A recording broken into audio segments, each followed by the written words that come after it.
Hai guys, kita ketemu lagi dalam pembelajaran sosiologi.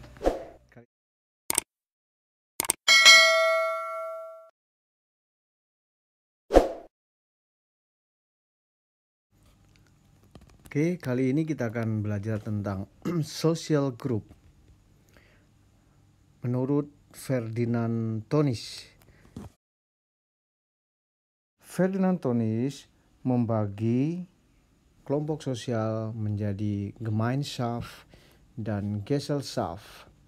Gemeinschaft atau biasanya orang menyebut paguyuban, sedangkan Gesellschaft adalah patembayan.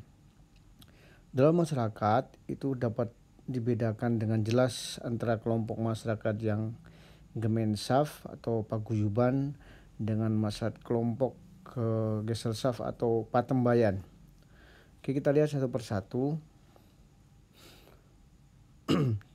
Gemeinschaft atau paguyuban ini nanti akan dibagi menjadi 3 kelompok. Yang pertama, Gemeinschaft by blood atau berdasarkan pada keturunan darah, ya, hubungan darah, itu adalah Gemeinschaft by blood. Misalnya yang dimaksud dengan Gemeinschaft by blood di sini adalah contohnya klan atau marga. Nah, misalnya kalau orang Batak itu ada marga, ya. Contohnya marga Panjaitan misalnya, atau ada marga Pasaribu dan yang lain-lain. Nah, selain klan marga ini ada kelompok etnis. Biasanya kelompok etnis juga didasari pada keturunan, ya. Misalnya etnis Jawa, ya. Jadi suku Jawa maksudnya dengan etnis Jawa.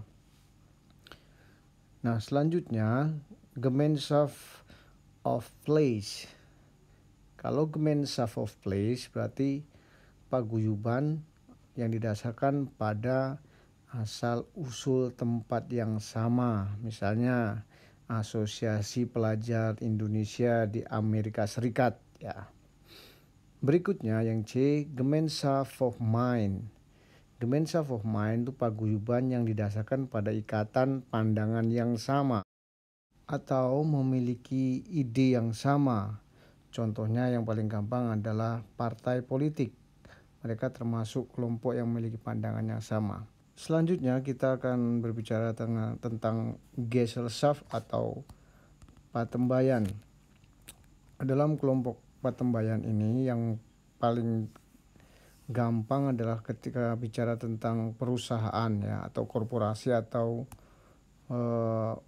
bisnis modern, itu termasuk patembayan. Selanjutnya kita akan bicara tentang karakteristik of Gemeinschaft atau ciri-ciri paguyuban. Yang pertama adalah intimate.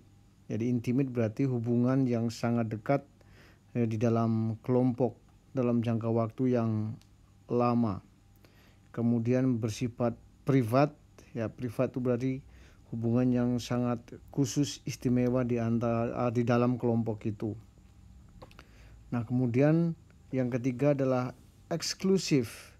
Eksklusif berarti kelompok itu membatasi dirinya terhadap kelompok lain di luar. Itu yang dimaksud eksklusif. Jadi mereka mengkhususkan dirinya dalam kelompok. Selanjutnya, ciri-ciri dari patembayan atau Gesellschaft. Yang pertama, ciri yang pertama adalah personal interest. Jadi mengutamakan keuntungan pribadi, ya.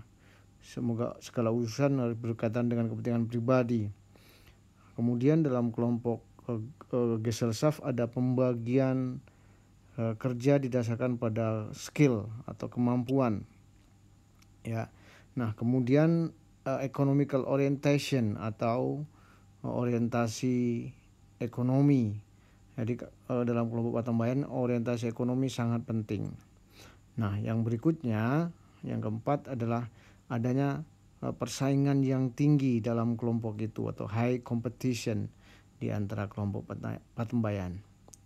Oke anak-anak, demikian pembahasan kita tentang kelompok sosial menurut Ferdinand Tönnies, yaitu Gemeinschaft dan Gesellschaft. Sampai ketemu lagi dalam pertemuan yang berikutnya. Selamat belajar, tetap semangat, tetap positif, dan jaga kesehatan.